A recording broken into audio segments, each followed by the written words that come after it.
역사 프로젝트 학습 팩션 만들기 6번째 시간입니다. 대안적 해석과 대안적 담론에 대한 이야기를 진행해 보도록 하겠습니다. 대안적 해석과 대안적 담론, 말이 조금 어렵죠? 대안적이다 라는 겁니다. 기존의 고정관념을 깨고 새로운 가치를 부여하는 작업이라고도 할 수 있는데요. 대안적이라고 하는 것은 기존에 있는 자료와 그 자료가 만들어가는 이야기인 서사를 새로운 시각에서 재해석하고 진실의 모습들을 재창조해내는 작업이라고 이야기할 수 있습니다. 이 과정이 필요한 이유는 그동안 전통적인 역사에서 배제되거나 소외된 역사의 주체들을 다시 복원하는 작업이기도 하고요. 다른 시선에서, 그리고 다양한 시선에서 사건을 바라봄으로써 그 사건이 가지고 있는 의미들을 조금 더 풍부하게 바라볼 수 있는 시각을 가지는 작업이기도 합니다. 그러면 그 대안적 작업의 내용들이 구체적으로 어떻게 진행이 되고 어떤 내용들을 담을 것인가를 살펴보는 시간을 가져보도록 하겠습니다. 대안적 해석과 대안적 담론이 어떻게 구성이 되어지고 팩션에서는 어떤 방식으로 적용이 되는지를 살펴보도록 하겠습니다. 첫 번째로는 주체의 변화인데요. 같은 사건, 같은 기록의 내용을 주체를 변화시킴으로써 기존의 고정관념을 깨고 그 시대에 숨겨져 있던 새로운 시대의 모습들과 새로운 이야기들을 부활시키거나 복원시키는 작업인데요. 천추태후라는 드라마가 대표적인 사례라 할 수 있습니다. 그림으로 보이시죠? 고려라는 국가의 역사적 흐름을 담고 있는 건데요. 서희 장군이 있었던 거란의 침략기의 모습이기도 합니다. 천추태후는 역사 기록에 보면 아주 나쁘게 기록이 되어져 있습니다. 여성으로서 정치가의 역량을 보였던 인물들은 대부분 매우 나쁘게 평가되어지고 있는데요. 중국에서의 측천무후와 비슷한 맥락이기도 합니다. 하지만 실제로 천추태후의 다른 이면을 보면 매우 뛰어난 정치가였고요. 그때 당시 시대에 있어서 중요한 역할을 했던 인물이기도 합니다. 대안적인 시각에서 천추태후의 모습들을 재해석하고 재인식시킴으로써 고려에서의 여성의 모습을 다시 한번 바라보게 했던 작품이기도 하죠. 대장금의 경우는 중종시대의 모습을 대장금이라는 여성, 그리고 동시에 관심의 대상이 아니었던 의녀, 그리고 수락관, 무술이들의 시각을 통해서 그 시대의 모습을 담고 있기 때문에 이건 역시 대안적 역사라고 볼 수 있는 것이죠. 주류의 서사, 영웅의 서사 혹은 지배층의 서사로 다루어져 왔던 역사 이야기들이 소시민들의 역사, 그리고 일반 민중 대중들의 역사, 그리고 주목받지 않던 부류의 사람들의 역사를 통해서 재해석하고 재인식하는 작업이라고 할 수 있습니다. 추노 역시 비슷하죠. 추노꾼들의 이야기입니다. 선덕여왕의 경우도 여성으로서의 정체성을 더욱더 가미시켜서 그 시대의 상황들을 이야기하고 이끌어냈다는 점에서 의미 있는 작품이기도 하죠. 이런 방식으로 주체를 변화시킴으로써 그 시대의 상을 다른 맥락에서 다른 관점에서 바라볼 수 있게 하는 것, 대안적 해석의 한 유형이라고 볼 수 있습니다. 두 번째로는 시선의 변화인데요.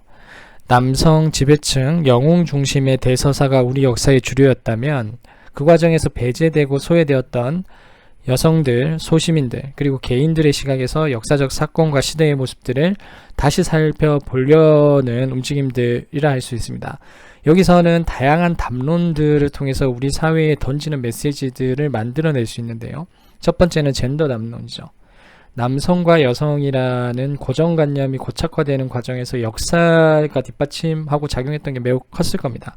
역사적으로 그러했고 역사적으로 그러했기 때문에 그것은 정당하다는 논리인데요. 실제로 역사에서 그러했는가? 다시 살펴볼 필요가 있는 것이죠. 조선시대에는, 고려시대에는 우리가 알듯이 실제로 그렇게 성고정관념이 고착화되어져 있었는가? 아닐 가능성들도 매우 큽니다. 그러한 사실들을 찾아내고 역사가 만들어 놓은 일종의 논리 구조를 깨는 작업들 역시 픽션을 통해서 진행할 수 있습니다. 그리고 일상 속에서 일어났었던 소서사들, 서민들이 살아갔던 일상의 모습들을 그려냄으로써 그 시대의 모습들을 다시 한 번 더 살펴볼 수 있는 것이고요. 그것은 민중문화와 대중문화로 대변되는 것들입니다. 우리가 앞 시간에 배웠던 대항기역과 반기역을 복원시키는 작업과도 맥락을 같이 하는 것이라 볼 수 있습니다. 대안적 해석과 대안적 담론의 구체적인 예들을 지금부터 살펴볼 텐데요. 처용이 그 대표적인 이야기를 할 수 있습니다. 처용은 우리에게 단순한 민간설화로 전해져 왔었는데요.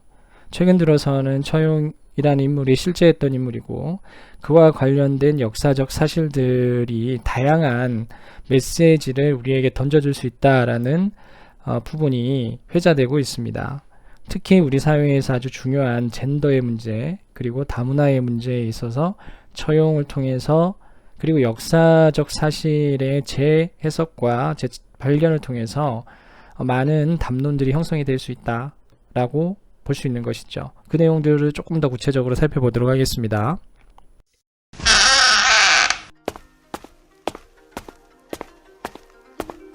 여보, 나왔어.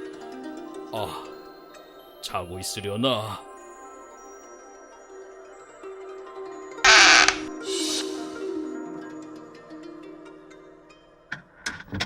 여보.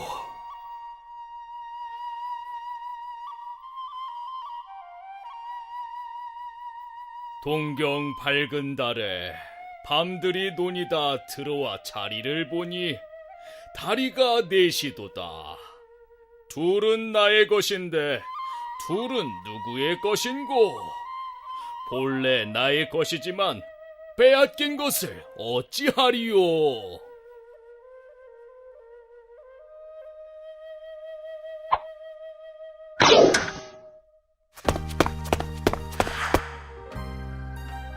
내가 당신의 아내를 흠모해 잘못을 저질렀으나 그대는 화를 내지 않으니 그 마음에 감동하였습니다.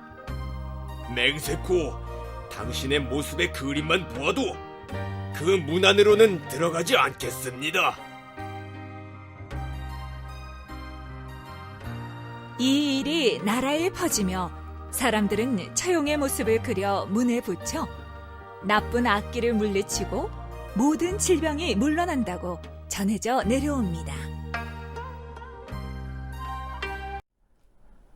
영상을 통해서 처용의 이야기를 잠깐 살펴봤는데요.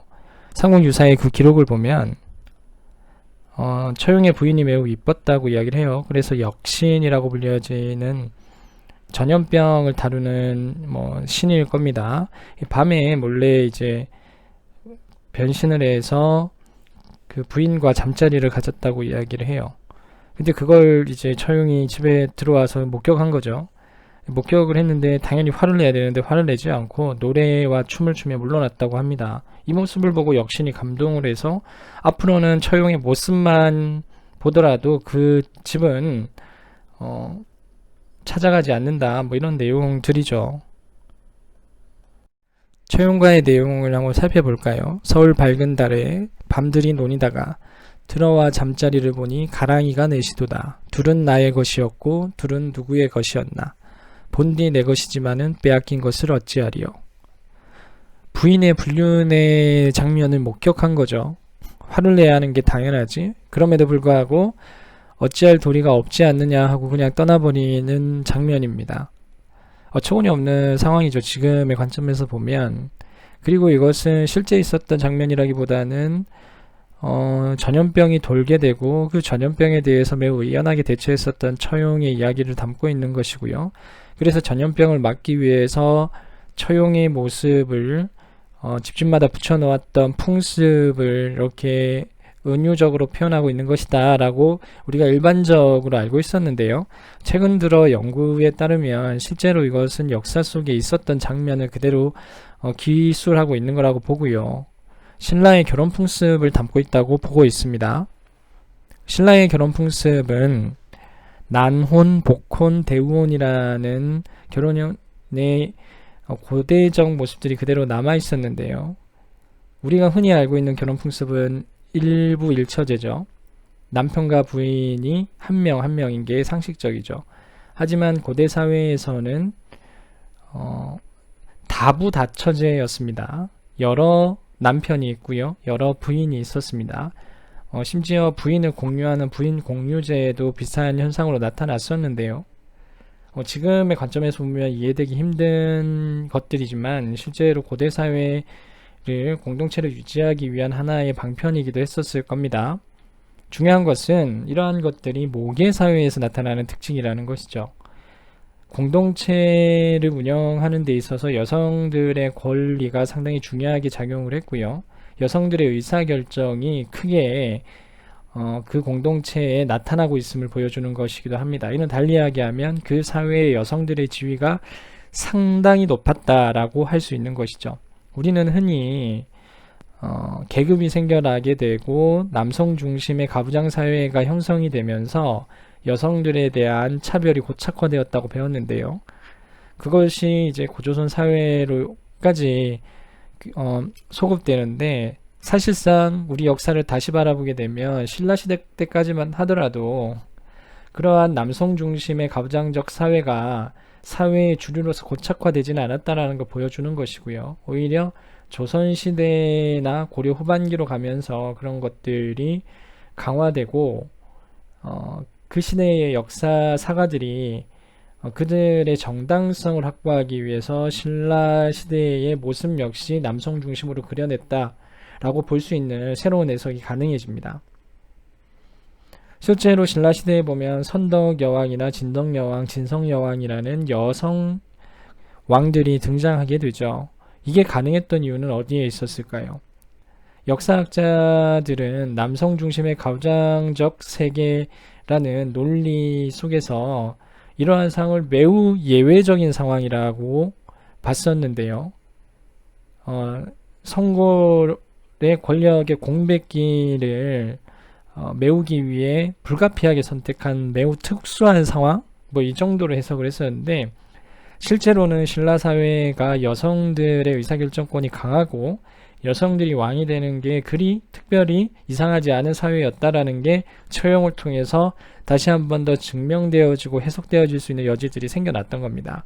그래서 기존에 우리가 가지고 있는 여성의 역사 속 존재성에 대한 고정관념을 타파해 줄 수 있는 단서로서 처용이 아주 중요하게 작용을 하게 되었던 것이죠. 2000년 초반에 쿠시나메 이야기가 발굴이 되는데요. 이 이야기를 통해서 처용이 다시 한 번 더 주목받게 됩니다. 쿠시나메 이야기의 핵심을 살펴보면 아랍의 침략에 의해서 사산족 페르시아가 멸망하게 되는데요. 7세기쯤 됩니다. 이때 왕자였던 아븐티는 신라로 망명하게 되는데요. 대규모의 유민들이 함께 신라로 오게 됩니다. 쿠시나메 이야기는 아븐틴과 신라의 공주의 로맨스를 담고 있는데요. 더 주목해야 될 부분은 대규모의 페르시아인들이 신라에 망명해 왔다는 것이고요. 그 망명한 페르시아인들 중에 처용이 있었다는 거죠. 처용은 페르시아의 전염병 전문가였을 가능성이 높습니다. 의사였겠죠. 당시 아랍의 의술은 전 세계에서 가장 뛰어난 것이었고요. 신라에 만연해 있던 전염병을 해결해 준 인물이었을 겁니다. 기록에 보면 처용이 급간이라는 지위를 받게 되고 신라에서 아주 행복하게 살았다는 이야기들이 나오죠. 돈도 받고요. 직위도 받게 되는 것이죠. 신분도 얻게 되는 상황들이었을 겁니다. 처용의 이러한 이야기들이 재해석되게 되면서 신라 사회가 이민족들과의 다양한 교류가 진행되고 있었고 능력에 따라서 그들을 그 사회의 일원으로서 인정해주는 다문화적인 관점을 가지고 있었던 사회였음을 보여주고 있는 것입니다. 우리 사회가 가지고 있었던 혈연적 폐쇄성이라는 것이 아주 오래전부터 고착되어져 왔던 것이 아니라 아주 특수한 지점에서 잠깐 나타났던 현상임을 보여주는 것이죠. 단일 혈연 민족이라는 신화를 깨트리고 다문화 사회에서 우리가 유연하고 유용하게 살 수 있는 문화적 기틀이 아주 오래전부터 있었다라는 것을 재인식하게 해주는 계기이기도 했습니다. 처용이라는 것은 우리 사회가 이민족 다문화 사회를 어떤 방식으로 잘 슬기롭게 대처해 왔는가를 보여주는 사례로서 우리에게 던져주는 시사점이 매우 크다라고 볼 수 있는 것이죠. 뱃길을 통해 울산항으로 들어온 이방인으로 추정됩니다. 그래서 처용에 관해선 일찌감치 서역에서 온 외국인이 아니냐라는 주장도 제기됐었습니다. 각종 역사서에 기록된 처용의 외모 때문입니다. 이 삼국사기에선 어디에서 왔는지 알 수 없는 네 사람이 왕의 수레 앞에서 노래하고 춤을 추는데 이 생김새가 달랐다라면서 이 외모가 우리와 같지 않았다는 점을 분명히 하고 있습니다. 그래서 처용무에서 쓰이는 처용의 탈을 보면 얼굴이 검고 턱이 길게 삐져나오고 코는 매부리 코를 갖고 있습니다. 얼핏 아랍인의 모습이 떠오르기도 하죠. 그런데 처용이 아랍인이라고 해서 신라에 눌러 앉았던 게 그다지 신기한 일은 아닌 것 같습니다. 왜냐하면 이 당시에 아랍인들이 남긴 신라에 대한 기록을 보면 신라를 아주 아름답고 매력적인 장소로 기록하고 있기 때문입니다. 예를 들어 공기가 좋고 물이 맑고 농토는 비옥하며 금과 자원이 매우 풍부하다든지, 이라크나 다른 이 아랍 국가에서 신라로 간 외국인들이 이 여기에 정착해서 돌아오려 하지 않는다든지 이런 기록들이 많이 남아 있습니다. 최근에 알려진 이란의 중세 서사시 쿠시나메의 내용은 더욱 재밌습니다. 7세기 중엽 멸망한 페르시아의 마지막 왕자였던 아비티는 일행을 이끌고 중국 당나라로 갔다가 신라로 이동한 뒤에 신라 공주와 결혼해서 정착한다는 내용입니다. 이 처용이 신라에 도착한 시기와 거의 좀 엇비슷한데요. 어쩌면 처용은 신라에 왔던 이 왕족 아비틴의 일행이었던 건 아닐까요? 이렇게 등장한 이방인 처용은 신라에서 아주 파격적인 대우를 받습니다. 신라 왕이었던 헌강왕은 처용에게 예쁜 여자로 아내를 삼게 하고 급간이라는 관직도 주었습니다. 이 급간은 신라에서 성골, 진골 다음으로 높은 계급인 육두품이 오를 수 있는 자리인데요. 이 신라는 아시다시피 박석김이라는 이 왕족을 비롯해서 아주 철저한 계급사회였습니다. 그런데 이런 계급사회에서 처용이 급간까지 올랐다는 건 처용이 그저 길을 잃은 평범한 이방인이 아니라 매우 특별한 재능과 능력을 갖고 있었다는 것을 암시하는 부분입니다. 그것은 아주 뛰어난 이 전염병 대처 능력이 아니었나 추측해 볼 수 있습니다. 이 앞서 소개한 처용가를 보면 처용이 춤과 노래를 이용해서 역신을 물리쳤다고 나오죠. 그런데 이것은 다름 아니라 전염병에 걸린 신라인 아내를 치료했다라는 내용으로 해석해 볼 수도 있다는 것이죠. 헌강왕 때 서라벌에는 아주 큰 전염병이 돈 적이 있습니다. 아마도 이 전례 없는 전염병 때문에 신라 사회는 엄청난 혼란에 빠져 있었고, 그때 이 처용이 보여준 전염병에 대한 대처 능력은 아주 깊은 인상을 남겼던 것 같습니다. 이후에도 신라에선 역병이 돌면 이 처용의 얼굴을 그린 그림을 붙이는 경우가 많았다고 하는데요. 그랬기 때문에 바로 당시의 신라 왕도 처용에게 급간이라는 아주 높은 벼슬을 내릴 수 있었던 것 같습니다. 또 한편으로는 처용이 의학 지식을 갖춘 약재상인이었을 가능성도 있다, 이런 추측도 있습니다. 왜냐하면 신라는 이 당시에 외국과 아주 활발하게 교역을 한 게 잘 알려져 있는데요. 아랍과 페르시아 지역에서 약재도 많이 들어왔다고 합니다. 당시 이슬람은 이 세계에서 가장 높은 수준의 의학 지식을 갖고 있었다고 하는데요. 이 무역상들은 이것저것을 다니면서 아마 다양한 이 질병에 대처하는 능력을 갖고 있었을 것입니다. 이렇게 보면 처용은 당시에 무역을 하러 신라에 들어왔다가 눌러앉은 이 약재상인은 아니었을까 추측해 볼 수 있는 것이죠. 또 이 울산항은 당시에 이제 신라 수도였던 서라벌에서 가장 가까운 항구이기도 했습니다. 처용이 앞서 소개한 쿠시나메의 아비틴 왕자의 일행이었는지, 아니면 약재를 팔러 신라에 왔던 페르시아의 약재 상인이었는지 우리는 지금 정확히 알 수는 없습니다. 다만 신라에 큰 전염병이 돌았을 때 이 때마침 등장한 처용이 이 전염병을 치유하는 데 큰 도움을 줬을 것이라고 추측하는 데는 무리가 없어 보입니다. 전염병에 대한 대처 능력이 뛰어나서 높은 계급에 올랐던 아랍의 이방인 처용의 사례를 보면 이 신라가 전염병을 대처하는 방식이 상당히 유연했던 것으로 보입니다. 그것은 출신이라든지 지역이라든지 피부 색깔이라든지 이런 것을 가리지 않고 이를 가장 잘할 수 있는 능력을 가진 사람에게 이를 맡겼다는 점에서 그렇습니다. 또한 이런 적극적이고 유연한 대처가 바로 신라를 미중유의 위기에서 구하는 길이 되기도 했습니다. 처용의 이야기를 통해서 하나의 이야기 속에 다양한 시선들이 존재하고 그 시선들을 복원함으로써 우리 현실 사회에 던질 수 있는 다양한 대안적 담론들이 만들어질 수 있음을 살펴봤는데요. 지금부터는 식민지 시대를 살아갔던 사람들의 다양한 시선들을 살펴볼 거고요. 그 다양한 시선들이 시대를 응시하는 과정 속에서 우리가 복원해야 될 주체들이 어떤 주체들인가를 고민해보는 시간을 가져보도록 하겠습니다. 살고 싶습니다. 이런 세상 속에서. 여기 우리의 얘기를 쓰겠소. 가끔 그대는 먼지를 덜어 읽어줘. 어떤 말을 해방된 조선에선 넌 뭘 하고 싶어? 어떤 말을 해도 함께 낚시나 갈까? 울릴 테지. 수많은 별을 해는 밤이 지나면 부디 아프지 않길. 여기 우리의 그대의 연인은 독립투사, 나의 그대는 변절자. 가끔 그대는 청춘은 언제나 봄, 조국은 아직도 겨울. 읽어주어 언젠가 아, 해방된 조국에서 신나게 연애나 해봤으면. 이를 만난다면 전부 그대 식민지 조선에서 그래서 살아가는 사람은 없어. 모두들 그럼에도 살아가는 거지. 잘못이 아니여 비겁한 나의 청춘의 특권이 허락되지 않는 놓친 것이 척박한 이 시대를 살아가는 지나 여러분들을 위해 나를 그럼에도 살아가고 그럼에도 사랑하는 여러분들을 위해 여기 우리의 얘기를 쓰겠어. 가끔 나한테 너는 조국이고 형 대신이고 동지자 연인이야. 사랑에 대해 묻는 이를 만나. 이봐 저격수, 잘해.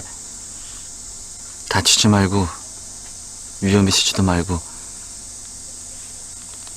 멋지게 살아남아서 그 자식이랑 멋지게 사랑하면서 살아. 알지? 너 없는 이 세상은 한 번도 생각해보지 않았다는 거.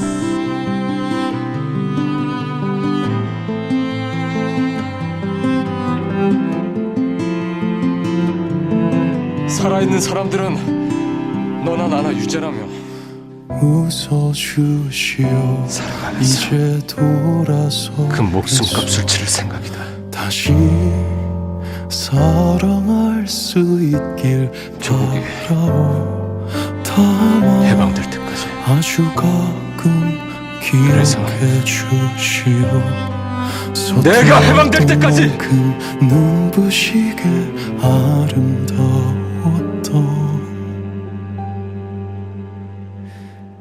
할 수 있는 게 아무것도 없어서 바칠 게 청춘밖에 없어서 수많은 젊음이 별처럼 사라졌는데 해냈네요 우리가. 수고했다. 청춘 바쳐서 나라 구하느라고 고생했다고. 그러니까 죽지 말고 오래오래 살자. 지겨운 이놈의 땅 해방되는 거 보고 죽자. 때 맞춰진 청춘들한테 전해줘. 고생했다고. 해방되면 둘이 뭐 할까? 낚시나 할까? 빙수나 먹으러 가자. 내가 살게.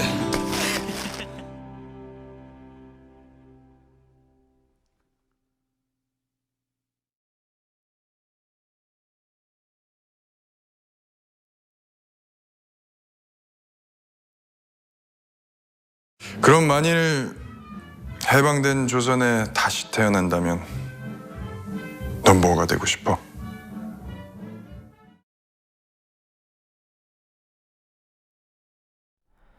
영상은 두 개의 작품을 결합하고 있는 것인데요. 경성 스캔들이라는 작품과 시카고 타작이라는 작품입니다. 식민지 시대를 살아갔던 젊은이들의 이야기인데요. 주인공인 친구들은 민족이나 국가보다는 개인을 더 중요하게 생각하는 모던 보이들이었었죠. 혹은 모던 걸이었습니다. 그들이 사는 방식은 아주 근대적인 모습이었고요. 식민지라는 현실 속에서 민족이라 국가라는 대서사에 짓눌리지 않고 자신의 삶의 취향과 삶의 방향 속에서 살아갔던 젊은이들의 모습들을 담고 있습니다. 우리가 흔히 아는 두 가지 구도, 독립운동가들의 모습과 친일파들의 모습이 그 시대의 사람들의 전부는 아니었다라는 걸 보여주고 있는 것이고요. 평범한 사람들이 시대의 난맥상 속에서도 자신의 취향과 꿈을 지키기 위해서 어떻게 살아갔는지를 엿볼 수 있는 것이기도 합니다. 인간에 대한 고민을 다시 한 번 더 해볼 수 있는 기회이기도 하죠. 또 하나는 여기서 이제 주인공인 여성, 독립운동가이기도 합니다. 이 여성의 모습 속에서 우리가 가지고 있는 고정관념을 좀 탈피할 수 있는데요. 독립운동가 하면 떠오르는 인물들이 대부분 남성들일 겁니다. 김구 선생님, 안창호 선생님, 그들의 영웅담들을 우리는 어릴 때부터 유인전을 통해서 살펴봤는데요. 그리고 이 시대를 다루는 고정관념화된 이야기들은 대체적으로 이럴 겁니다. 남성인 독립운동가와 그를 사랑한 여성의 모습으로 다루어져 있었고요. 그래서 그 속에서 만들어지는 다양한 이야기들은 너무나 정형화되어져 있죠. 하지만 경성 스캔들에서는 이러한 관계를 역전시키고 있습니다. 여성 독립운동가와 평범한 남성의 이야기를 통해서 기존의 젠더의 고정관념을 파괴하고 해체하고 있는 것이죠. 물론 완벽하게 극복하고 있는 건 아닌데요. 이걸 통해서 약간의 균열을 일으키고 새로운 고민의 여지를 던져준다는 점에서 의미가 있다고 보는 것이죠. 글은 힘이 없습니다. 저는 총포로 할 것입니다. 위험이 무서워서야 혁명이구나 발이고 이럴 수 있겠어? 전 어디로 갑니까? 경성. 잘 됐네. 꼭 한번 가보고 싶었는데. 저기 있네. 심착하게 했다고요. 애물단에 오신 것을 환영합니다. 결혼식은 미치고 집에까지 미친 뜻이에요. 여기서 잡죠. 황금증 목입니까? 6시. 타겟도와 5분 안에 끝내고 우린 살아서 돌아갑니다. 部屋にいません。そんなはずがない。 영웅에서 모릅니다. 정말 심사고 나다로 우리 두 사람은 이미 위장이 풀렸어. 왜 동지를 팔았나? 동지.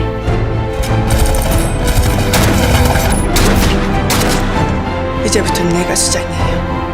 한 사람이라도 살아야 돼. 당신이 왜? 떨지 마요. 오늘 밤 내가 데리고 나갈 테니까. 어디로? 만주. 받으세요. 잘 갈 동지들. 둘을 죽인다고 독립이 되냐고. 물론 갑자기 조국 해방이 되진 않겠죠. 그치만 알려줘야지. 죽는 것은 두려우나 우리 계속 싸우고 있다고. 불꽃으로 우리 보면 또 갈 거야 그들이. 두 번째 영상은 미스터 선샤인이라는 작품과 암살 그리고 경성 스캔들의 작품이고요.